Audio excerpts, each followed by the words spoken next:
जिस दिन में तू ना हो वो दिन ही नहीं, जिस जीवन में तू ना वो जीवन नहीं। दानियेल 5वां अध्याय का 11वें वचन। तेरे राज्य में दानियेल एक पुरुष है जिसका नाम मेरे पिता ने बेतलशस्सार रखा था। उसमें पवित्र ईश्वर की आत्मा रहती है और उस राजा के दिनों में उसमें प्रकाश और प्रवीणता और ईश्वर के तुल्य बुद्धि पाई गई। और हे राजा, तेरे पिता जो राजा था उसने उसको सब ज्योतिषियों, शास्त्रियों, हस्तियों और होनहार बनने के वालों का प्रधान ठहराता। देश में जब परेशानियां बढ़ गई है, राजा को पता नहीं चल रहा क्या करेंगे, उस वक्त रानी जी वो आके राजा को सलाह देती है। तेरा पिता के घर में एक पुरुष था, उसके समय में एक पुरुष था जो सारे ज्योतिषियों और ज्ञानवान पंडितों सारे लोगों का प्रधान के रूप में रहता था। उनके पास एक प्रभु की आत्मा है, वो ईश्वरों की तुलना है और सारी बातों को बताने के लायक है। जी हाँ, दानियेल को ये ईश्वरीय ज्ञान और बुद्धि और सारी भेद बातों को बोलने का ज्ञान कहाँ से मिला मालूम है? इन बातों का आप देख सकते हैं दानियेल 1 अध्याय का 8वां वचन। दानियेल ने प्रधानों से विनती किया, मैं इस देश की भोजन से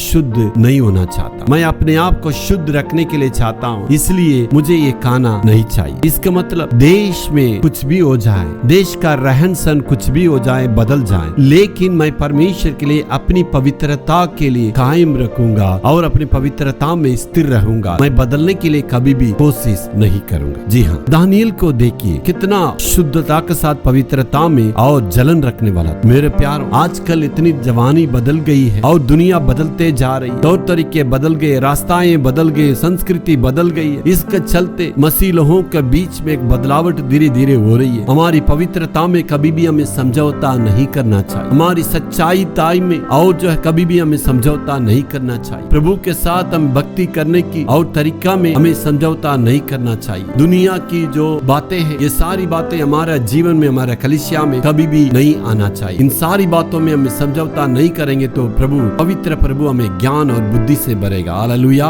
हालेलुया।